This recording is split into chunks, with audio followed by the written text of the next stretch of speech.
Hello everybody, so welcome to today's, this is the first creepypasta ever recorded by, me. And this is our very first creepypasta channel. Here's one of the most popular requests ever, Squidward suicide, biggest one. Biggest one. Okay, let's get this one started because I think a lot of people enjoy this one. And let's see what all you guys, you creepypasta fans, like this one. So, welcome to my new channel. My name is Gary, and I'm gonna be telling you all the creepypastas if I can find them. And I'm using right now creepypasta.wink or creepypasta.com. You guys wanna go find it? Look up creepypasta.com. So, we're suicide. Let's see if we can get this started.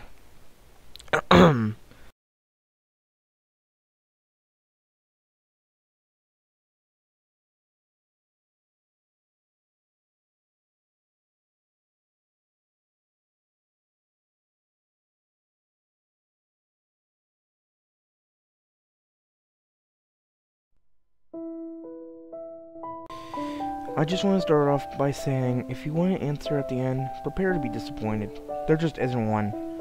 I was an intern at Nickelodeon Studios for a year in 2005 for my degree in animation. It wasn't paid, of course. Most of the internships aren't, but it did have some perks. Beyond the education, to adults it might not seem like a big one, but most kids at the time would go crazy over it. Now, since I worked directly with the editors and animators, I got to view the new episodes days before they aired. I'll get right to it without giving too much unnecessary details. They had very recently made the SpongeBob movie, and the entire staff was somewhat sapped of creativity, so it took them longer to start up the season, with the delay lasting longer for more upsetting reasons.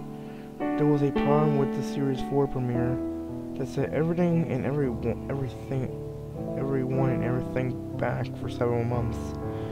Me and two of our interns were in the editing room along with elite animators and some sound editors for the final cut.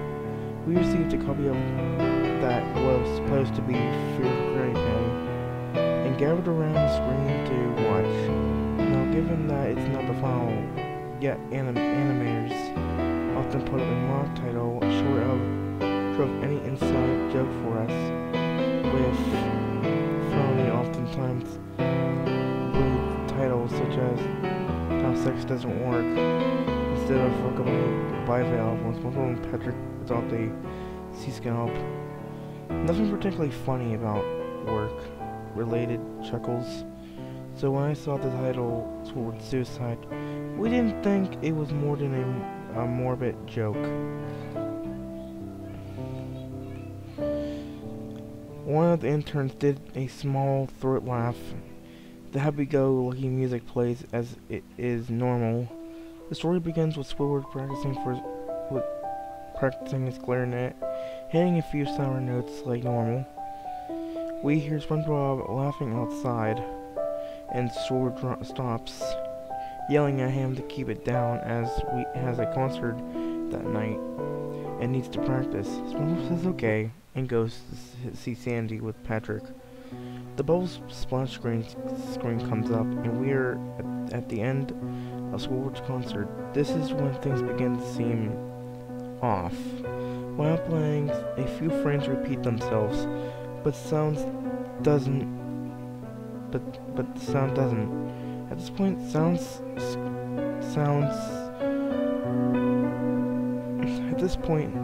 is snide up with animation, so yes, that is not common. But when he stops playing, the sound finishes as if the skip never happened. There is slight murmuring in the crowd before they begin to boo him. Normal cartoon booing, that is common, but you could hear it very clearly. Hear malice in it. Squidward is in full frame, looks visibly afraid. The shot goes to the crowd with SpongeBob in the center frame, and he is too booing. very much unlike him. That isn't the oddest thing, though. What is odd is everybody had hyper-realistic eyes, very detailed, clearly not shots of real people's eyes, but something a bit more like CGI. The pupils were red. Some of us looked at each other, obviously confused, but since we're not the writers, we didn't have the option to appeal to children yet. And the shot goes to Squidward, sitting on the edge of his bed, looking very forlorn. The view of his porthole window is of a night sky, so it isn't very long after the concert. The unsettling part is at this time, the point, there is no sound, literally no sound. Not even the feedback from the speakers in the room. It is as if the speakers were turned off, though their status showed them working perfectly. He just sat there, blinking in the silence for about 30 seconds. Then he started to sob softly.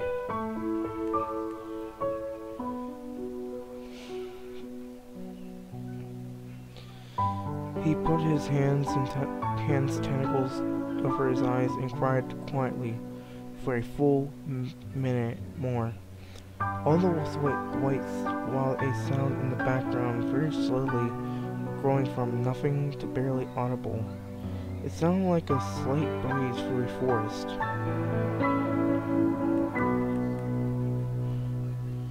The screen slowly began to zoom in on his face. But slow, I mean it's only noticeable if you look at the shots 10 seconds apart, side by side. His sobbing gets louder, more hurt and anger. The screen then twitches a bit, as if the twist is in on itself for a split second.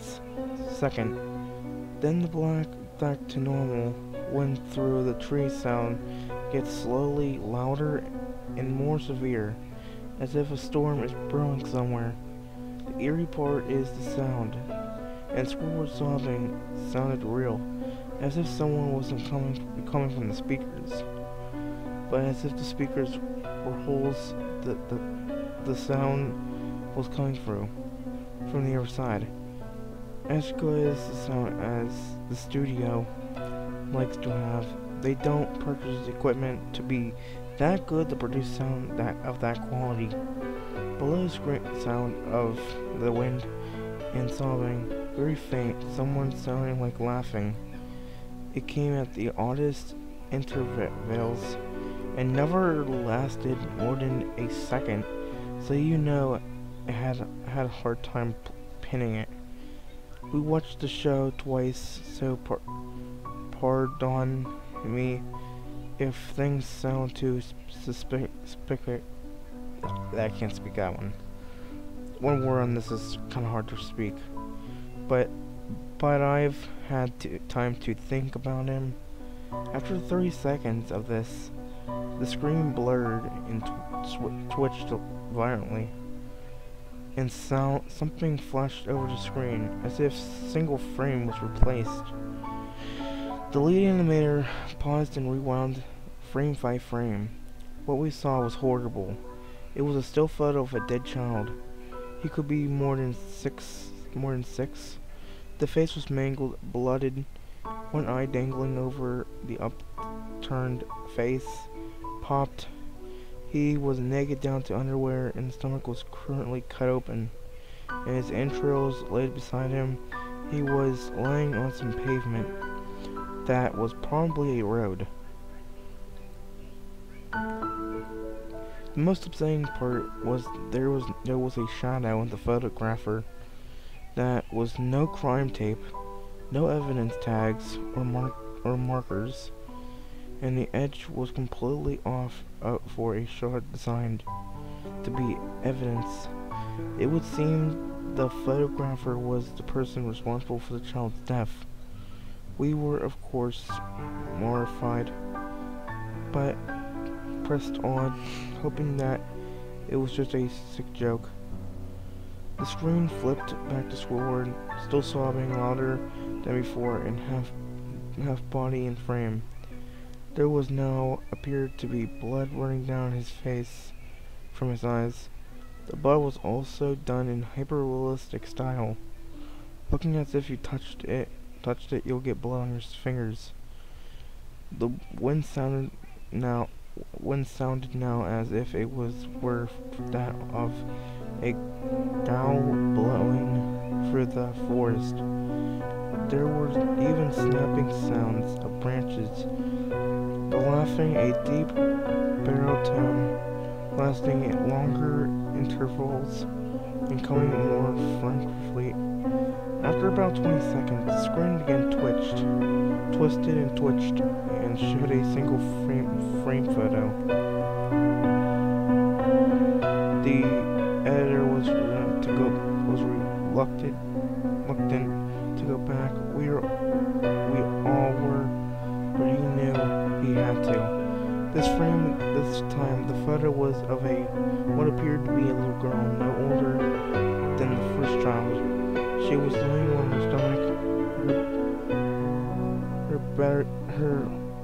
Can't read this one. Her batteries in a pool of blood to her. Her left eye was popped out and popped. Naked except for underpants. Her entrails were piled on top of her above the another crew cut along her back. Again, the body was seen on the street, and the photographer's shadow was visible. Very similar in style, shape to the first. I had the choke back vomit in one intern. The only female intern ran out, and the show resumed. About 5 seconds later, after this second photo played, Squidward went silent, as did all the sound. Like it was when this scene started. He put his tentacles down, and his eyes were done in hyper-realistic realism, like the others were in the beginning of the episode. They were bleeding, bloodshot, and pulsating. He just stared at the screen as if watching the viewer. After about 10 seconds, he started sobbing. This time, no cover his eyes. The sound was piercing and loud, as most fear and dicing of all of his sobbing was mixed in with screams. Tears and blood were dripping down his face at a heavy rate. The wind sound came back, and so did the deep-voiced laughing. And this time, the still photo lasted for a good 5 frames. The animator was able to stop at the 4th and backed up. This time, the photo was a boy, about the same age, but this time, the scene is different. The entrails were just being pulled out from a stomach wound by a large hand. What are you doing? The right eye popped, dangling, blood trickling down it. The animator proceeded.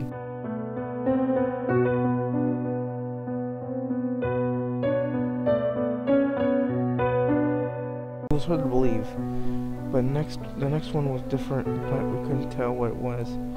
He pulled on to the next same thing. He went back to the first and played, then quicker. I lost it. I vomited on the floor, and the animator and sound editors gasping at the screen. The 5 frames were not as if they were 5 different photos. They were played as if it was frames with a video. We saw the heart slowly lift out the guts. We saw the kid's eye focused on it. We even saw 2 frames of the kid beginning to blink. The lead sound editor told us to stop. We had to call in the creators to see this. Mr. Hellenberg arrived within about 15 minutes. He was confused as to why he was called down there, so the editor just continued the episode. Once a few frames were shown, all screaming, all sounds again stopped. Squidward was just staring at the viewer, full framed at the face. For about 3 seconds, the shot quickly panned out, the voice saying, "Do it," and seeing Squidward's hands, and we seen in Squidward's hands a shotgun. He immediately pulls the gun in his mouth, pulls the trigger. Realistic blood and brain matter splats the wall behind him and his bed. He flies back with the force.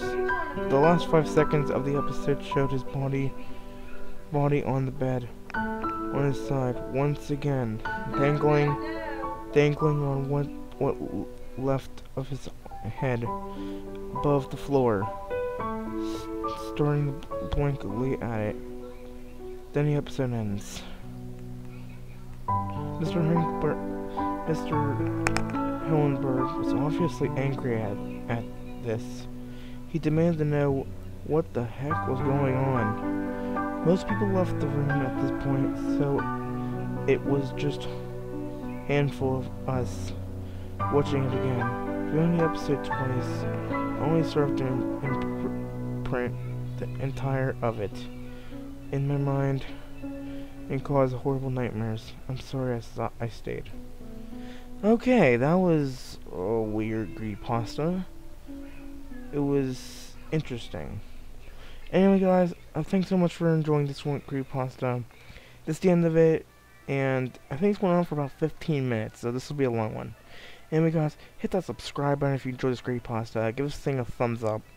Leave below some comments, rate this video, and we'll see you guys next time. Bye!